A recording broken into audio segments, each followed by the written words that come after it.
क्या है, उसकी डेफिनेशन क्या है, उसकी जरूरत क्यों पड़ती है, ये सारी चीजें हम डिस्कस करेंगे। तो व्हाट इज ग्लाइकोलिसिस?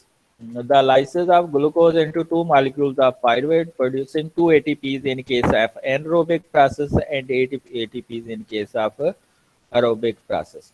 इसको हम एम्डन मेयर और पाथवे भी कहते हैं क्योंकि इसने डिस्कवर किया था। इसके बाद सिट्रिक एसिड साइकिल होता है। क्यों जरूरी है ग्लाइकोलिसिस? ये इसका आंसर है। एरिथ्रोसाइट में sole source of energy glycolysis है। 40% ब्रेन सेल में, रीनल मेड्यूला में, स्पर्म में मेजर सोर्स है एनर्जी का glycolysis. Many anaerobic microorganisms are entirely dependent on glycolysis। Anaerobic जो ऑक्सीजन के बगैर जिंदा रहते हैं उनको ये इसकी जरूरत होती है। तो उसमें फर्स्ट 5 रिएक्शन जो ग्लाइकोलिसिस है के हैं उसको हम एनर्जी इन्वेस्टमेंट फेज कहते हैं। जो अगले 5 रिएक्शन हैं उसको एनर्जी जनरेटिंग फेज कहते हैं। जो एनर्जी इन्वेस्टमेंट फेज है उसमें 2 एटीपी यूटिलाइज होते हैं। जो एनर्जी जनरेशन फेज होती है उसमें 10 एटीपी प्रोड्यूस होते हैं। 4 + 6 10। ठीक है, तो 10 में से 2 माइनस हो जाए तो नेट हमारे पास 8 एटीपी आते हैं। ठीक है, अगर आपके पास ऑक्सीजन नहीं है, एनरोबिक पाथवे है, तो ये 6 एटीपी नहीं प्रोड्यूस होते, फिर ये सिर्फ 4 एटीपी प्रोड्यूस होते हैं। तो 4 - 2 2 एटीपी, तो हमारे पास नेट एटीपी यील्ड 2 आती है। तो फर्स्ट रिएक्शन क्या है? Phosphorylation of glucose. इसकी इंपॉर्टेंस क्या है कि एक दफा ग्लूकोज की फास्फोराइलेशन हो गई है ग्लूकोज 6 फास्फेट में, तो इसके ऊपर नेगेटिव चार्ज आ जाता है जिसकी वजह से इसमें बैकवर्ड फ्लो जो है वो रुक जाती है। Backward flow of glucose 6 phosphate ये रुक जाती है इसके अंदर। ठीक है, तो ये इसकी इम्पोर्टेंस है। इसके अलावा ये जो रिएक्शन है ये 2 एंजाइम कैरी आउट कर रहे होते हैं। हेक्सोकाइनेज जो उसको कोफैक्टर मैग्नीशियम चाहिए होता है और दूसरा ग्लूकोकाइनेज जिसको कोफैक्टर चाहिए होता है मैग्नीशियम या मैंगनीज। ये हेक्सोकाइनेज और ग्लूकोकाइनेज में डिफरेंस है जो कि ग्लूकोज को ग्लूकोज 6 फास्फेट में कन्वर्ट करते हैं। टिश्यू डिस्ट्रीब्यूशन जो हेक्सोकाइनेज है वो सारे टिश्यूज के अंदर होता है। जो ग्लूकोकाइनेज है ये लिवर और पैंक्रियाटिक बीटा सेल्स के अंदर होता है। Km वैल्यू हेक्सोकाइनेज की कम होती है, इसका मतलब है इसकी हाई फिनिटी है विद रिस्पेक्ट टू ग्लूकोज, और इसकी हाई होती है Km वैल्यू, इसका मतलब है इसकी लो फिनिटी है ग्लूकोज के साथ। Vmax इसकी लो होती है, ये इसका डिसएडवांटेज है। एडवांटेज क्या है? लो Km है, और डिसएडवांटेज क्या है? लो Vmax है। इसका मतलब है ये कम प्रोडक्ट बना सकता है। दूसरा ग्लूकोकाइनेज की हाई वीमैक्स होती है, इसका मतलब है जितनी ग्लूकोज आती है जब हम हाई कार्बोहाइड्रेट, मसलन अभी मैंने हाई कार्बोहाइड्रेट मील ली है, तो हाई कार्बोहाइड्रेट मील में क्या होता है ग्लूकोज लेवल 30 मिनट के बाद वो ज्यादा हो जाता है, तो उसको यूटिलाइज करता है। जितनी ज्यादा ग्लूकोज आ रही होती है उसको यूटिलाइज करता है, उतना ज्यादा प्रोडक्ट बन रहा होता है उससे। तो ये वी मैक्स इसकी ज़्यादा होती है, ये इसका एडवांटेज है। हालांकि डिसएडवांटेज भी है, के एम वैल्यू इसकी हाई होती है, लेकिन एडवांटेज ये है कि इसकी वी मैक्स ज़्यादा होती है जिसकी वजह से ज़्यादा प्रोडक्ट बनते हैं। फैक्ट ऑन इंसुलिन, ये है हेक्सोकाइनेज के ऊपर इंसुलिन का कोई फैक्ट नहीं होता, और ग्लूकोकाइनेज इंड्यूस होता है इंसुलिन से, यानी कि इंसुलिन डिफॉस्फोरिलेशन कर देता है ग्लूकोकाइनेज की, तो वो एक्टिव फॉर्म में आ जाता है। इसके अलावा ग्लूकागान भी है, ग्लूकागान इसकी फास्फोरिलेशन कर देता है जिसकी वजह से ये इनएक्टिव फॉर्म में आ जाता है। सबस्ट्रेट स्पेसिफिसिटी, ये कोई भी 6 कार्बन शुगर है उसकी फास्फोरिलेशन कर देता है, और ग्लूकोकाइनेज सिर्फ ग्लूकोज की फास्फोरिलेशन करेगा। एलोस्टेरिकली इनहिबिटेड बाय ग्लूकोज 6 फास्फेट, ये ग्लूकोकाइनेज इनहिबिट नहीं होता ग्लूकोज 6 फास्फेट से, बल्कि ये फ्रक्टोज 6 फास्फेट से इनहिबिट होता है। लेकिन हेक्सोकाइनेज की एलोस्टेरिक साइट के ऊपर ग्लूकोज 6 फास्फेट लगता है और उसको इनहिबिट कर देता है। फिजियोलॉजिकल लेवल रोल क्या है? Basal level of glucose 6 phosphate और glycolysis and ATP production, accumulation of high intracellular level of glucose 6 phosphate for conversion of to glycogen and triglycerol, ये इसमें कन्वर्जन हो जाती है। ये आपको हेक्सोकाइनेज और ग्लूकोकाइनेज का डिफरेंस है। हेक्सोकाइनेज की क्या वैल्यू कम होती है, ये आप देख सकते हैं फिगर के अंदर, लेकिन ये जो ग्लूकोकाइनेज है इसकी क्या वैल्यू ज्यादा होती है, अराउंड 10 मिलीमोल होती है। लेकिन इसमें वी मैक्स ज़्यादा होती है ग्लूकोकाइनेज, इसमें प्रोडक्ट की फार्मेशन कम, ग्लूकोकाइनेज की प्रोडक्ट की फार्मेशन कम होती है, इसकी प्रोडक्ट की फार्मेशन बहुत ज़्यादा होती है। तो इस लिहाज से जितनी ग्लूकोज आती है ग्लूकोकाइनेज उसको ग्लूकोज 6 फास्फेट में कन्वर्ट कर देता है, ये कम प्रोडक्ट बनाता है। ये आपके पास ग्लूकोकाइनेज रेगुलेटरी प्रोटीन का रोल है।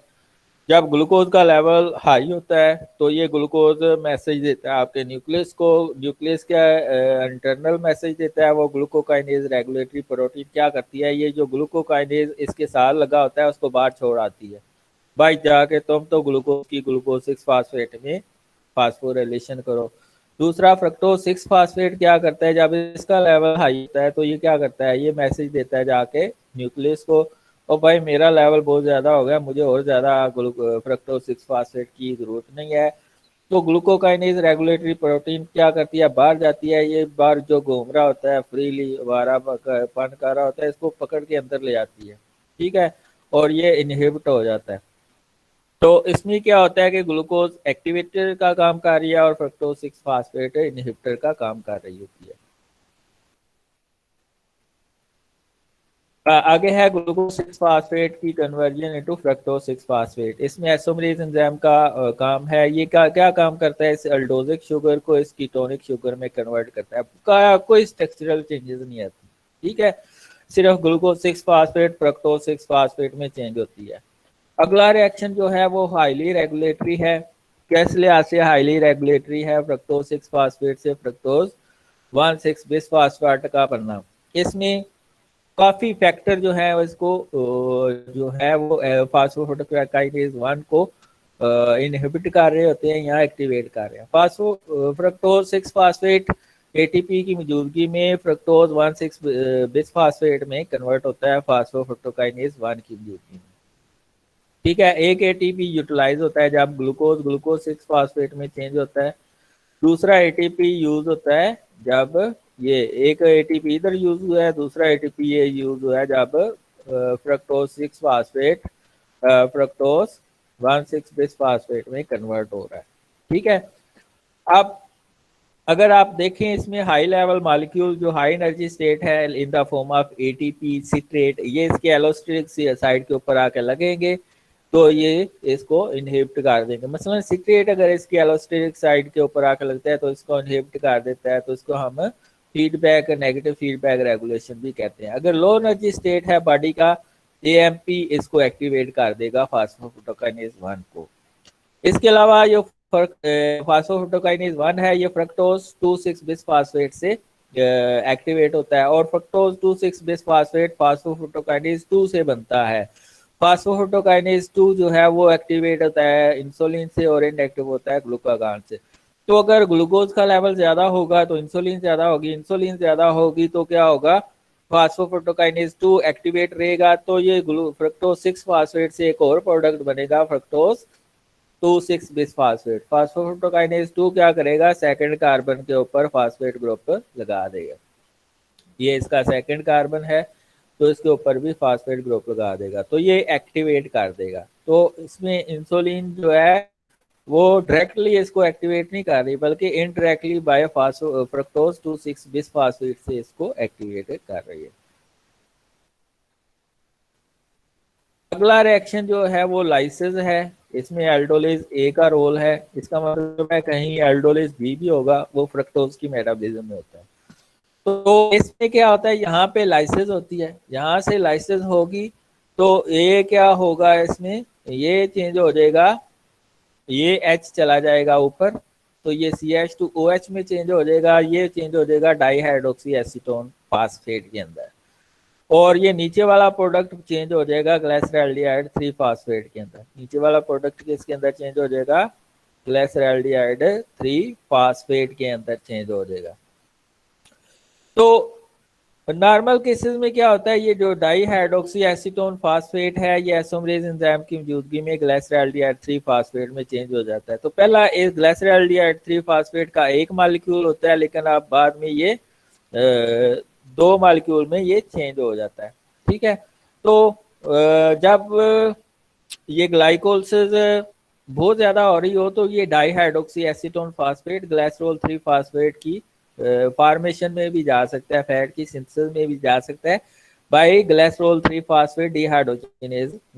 तो ये di hydroxy acetone phosphate glycerol 3 phosphate की सिंथेसिस में भी जा सकता है।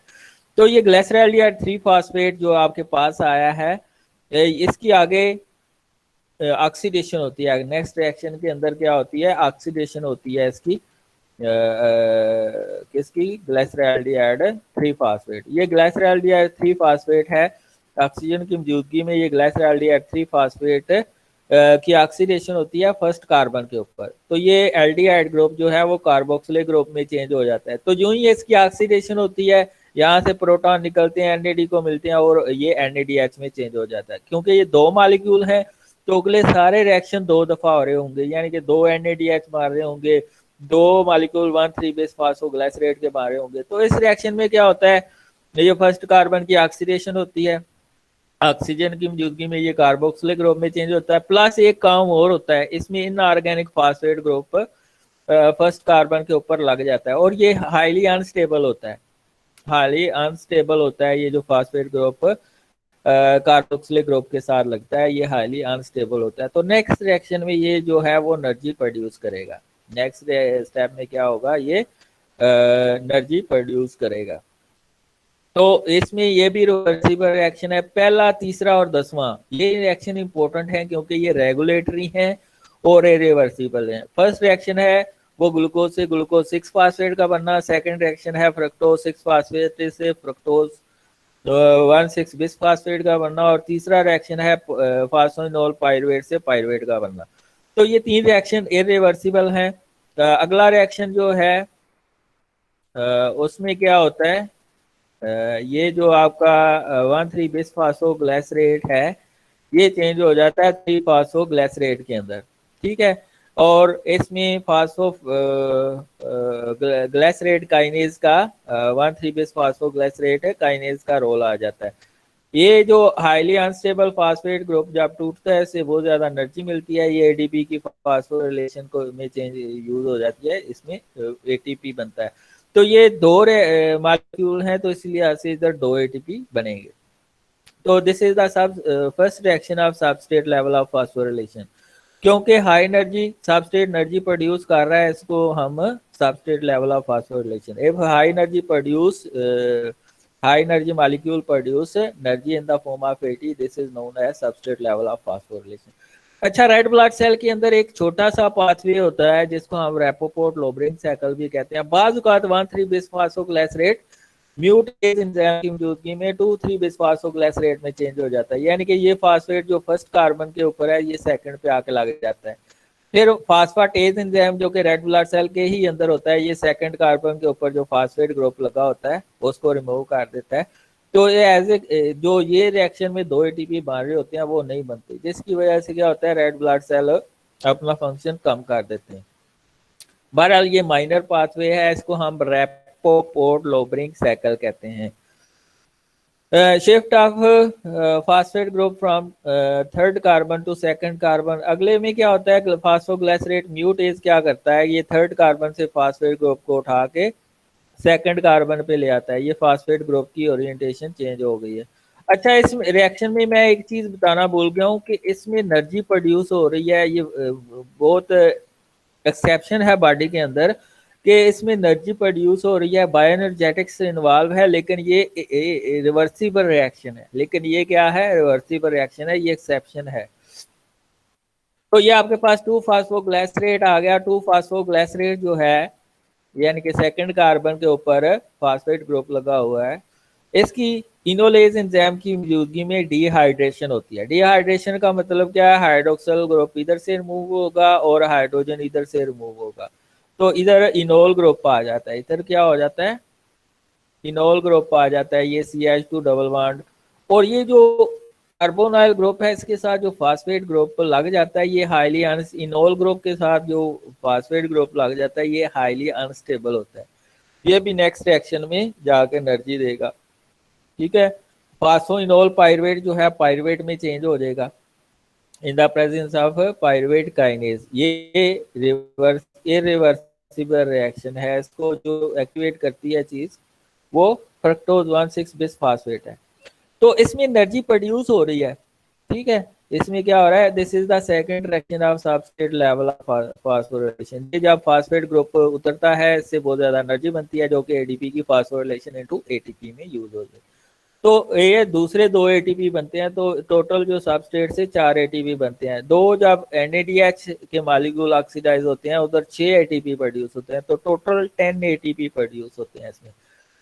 इसको हम फीड फॉरवर्ड रेगुलेशन करते हैं। ये जो पायरुवेट काइनेज एक्टिवेट हो रहा है फ्रक्टोज 1,6 बिसफॉस्फेट से, इसको हम फीड फॉरवर्ड रेगुलेशन कहते हैं। फीड फॉरवर्ड रेगुलेशन क्या होता है कि अगर प्रीवियस काइनेज का कोई प्रोडक्ट है वो अगले काइनेज की एक्टिविटी को बढ़ा दे, इसको हम फीड फॉरवर्ड रेगुलेशन कहते हैं। आगे कुछ लोगों के अंदर पायरुवेट काइनेज की डेफिशिएंसी होती है। पायरुवेट काइनेज की डेफिशिएंसी से क्या होता है, जो एनर्जी की प्रोडक्शन है वो कम हो जाती है। एनर्जी की प्रोडक्शन कम होगी तो सोडियम पोटेशियम एटीपीएस का पंप जो है वो कम करना छोड़ देते हैं और रेड ब्लड सेल की हम जो बाइकनकेव शेप है वो डिस्टर्ब हो जाती है और वो डिस्ट्रॉय होना शुरू हो जाती है। That's all about the glycolysis. आप आपके मैक्सिमम क्वेश्चन आने चाहिए जो आपके